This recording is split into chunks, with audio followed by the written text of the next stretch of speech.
একটি বন কেটে ফেলা সহজ, কিন্তু একটি বন তৈরি হতে লাগে শত শত বছর। ছোট্ট বাংলাদেশ এক টুকরা পলিমাটির মহাকাব্য, যার পাতায় পাতায় লেখা আছে সবুজের জয়গান। হিমালয়ের পলি আর বঙ্গোপসাগরের নোনা জলের মিতালিতে এ দেশে গড়ে উঠেছে 4 রকমের অরণ্য সংস্কৃতি। কোথাও সে চিরসবুজ, কোথাও পাতা ঝরে যাওয়া কান, কোথাও নোনা জলের সংগ্রামী জীবন, আবার কোথাও সেই জলের বুকেই গড়ে তুলেছে নিজের বসত।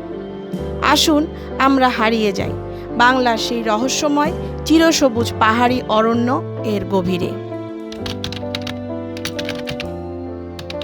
কোটি কোটি বছর আগে ভারতীয় প্লেট আর বার্মা প্লেটের সংঘর্ষে সৃষ্টি হয়েছিল এই পাহাড়ি অঞ্চল।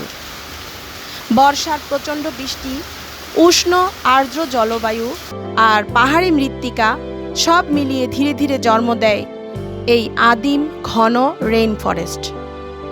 এখানকার পাহাড়ের ভূতাত্ত্বিক গঠন মূলত বেলে পাথর, কর্দমাক্ত পাথর এবং শেল দিয়ে তৈরি। এই অঞ্চলের মাটির অম্লত্ব বেশি এবং প্রচুর বৃষ্টিপাতের কারণে মাটি সবসময় আর্দ্র থাকে।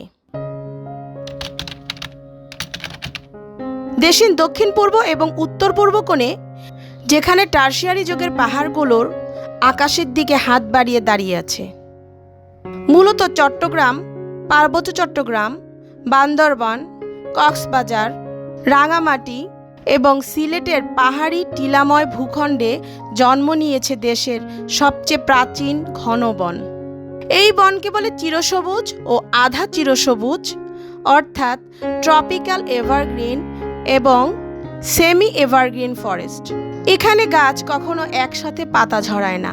এখানে ঋতু বদলায় কিন্তু সবুজ হারায় না। প্রায় 4500 বর্গ কিলোমিটারেরও বেশি এলাকা জুড়ে বিস্তৃত এই বনভূমি। বাংলাদেশের মোট বনভূমির প্রায় 45 থেকে 47% অংশ জুড়ে রয়েছে এই পাহাড়ি অরণ্য। এখানে গাছের পাতা কখনো একসাথে ঝরে যায় না, তাই বছরের প্রতিটি দিনে এরা চিরসবুজ। বনের উপরিভাগে রাজত্ব করে গর্জন, চাপালিশ, তেলসুর, জারুল, গামারি, করই, বৈলাম এবং সিভিড এর মতো বিশাল আকার বৃক্ষ। এদের নিচে আশ্রয় নেয় নানা জাতের বাঁশ, বেত এবং বুনো অর্কিড। প্রতিটি গাছ যেন এক একটি আকাশচুম্বী স্তম্ভ। উঁচু গাছগুলো 40 মিটার পর্যন্ত লম্বা হতে পারে, তাই ঋতু বদলালেও বন সবসময় সবুজ থাকে। এই বন শুধু গাছের নয়, এটি এশীয় হাতির পথ, হুলুক গিবন, চিতা এবং মায়াবী বিভিন্ন প্রজাতির হরিণের নীরব রাজ্য, আর শত শত প্রজাতি পাখির আশ্রয়। এই বন দেশের কাঠ শিল্প, কুটির শিল্প, বাঁশ শিল্প, কাগজ শিল্প এবং ঔষধি উদ্ভিদের বিশাল উৎস।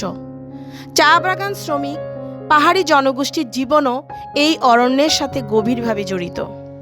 দেশের অন্যতম গুরুত্বপূর্ণ রপ্তানি পণ্য চা এর বাগান বেশিরভাগ বাংলাদেশের সিলেট অঞ্চলে রয়েছে। চা শিল্পে হাজার হাজার মানুষের কর্মসংস্থান হয়। এই অঞ্চল সুগন্ধি তৈরির কাঁচামাল আগর এর জন্য প্রসিদ্ধ। পাহাড়ি বন থেকে গর্জন, সেগুন, চাপালিশ, গামার, জারুল সহ বিভিন্ন মূল্যবান কাঠ পাওয়া যায়। এসব কাঠ ঘরবাড়ি নির্মাণ, আসবাবপত্র, নৌকা ও শিল্প কারখানায় ব্যবহৃত হয়। বাংলাদেশের বাণিজ্যিক কাঠের বড় অংশ একসময় চট্টগ্রামের পাহাড়ি বন থেকে সরবরাহ হতো। বাঁশ পাহাড়ি বনের অন্যতম গুরুত্বপূর্ণ সম্পদ। এটি কাগজ শিল্পের কাঁচামাল, ঘর নির্মাণ, আসবাবপত্র, ঝুড়ি, হস্তশিল্প ও কুটির শিল্পে ব্যবহৃত হয়। বেত দিয়ে বিভিন্ন ফার্নিচার ও শৌখিন সামগ্রী তৈরি করা হয়। পাহাড়ি বনে শত শত ঔষধি গাছ জন্মে। এগুলো ইউনানি, আয়ুর্বেদিক, ভেষজ ঔষধ তৈরিতে ব্যবহৃত হয় এবং স্থানীয় অর্থনীতিতে অবদান রাখে। গ্রামীণ এলাকার অনেক মানুষ রান্না ও দৈনন্দিন কাজে পাহাড়ি বন থেকে সংগৃহীত জ্বালানি কাঠ ব্যবহার করে। পাহাড়ি বনাঞ্চলের প্রাকৃতিক সৌন্দর্য পর্যটকদের আকর্ষণ করে। Sajek valley, Nilgiri, Lawachara national park পর্যটনের মাধ্যমে হোটেল, পরিবহন ও স্থানীয় ব্যবসায় আয় বৃদ্ধি পায়। আজ আমাদের এই ফুসফুস আক্রান্ত।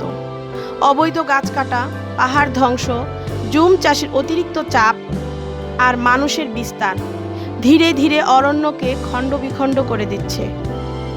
একটি বন কেটে ফেলা সহজ, কিন্তু একটি বন তৈরি হতে লাগে শত শত বছর। যেদিন শেষ গাছটি পড়ে যাবে সেদিন মানুষ বুঝবে প্রকৃতি ছাড়া সভ্যতা বাঁচে না। বন রক্ষা মানে শুধু গাছ রক্ষা নয়, একটি জলবায়ু, একটি জীববৈচিত্র্য ও একটি ভবিষ্যৎকে রক্ষা করা।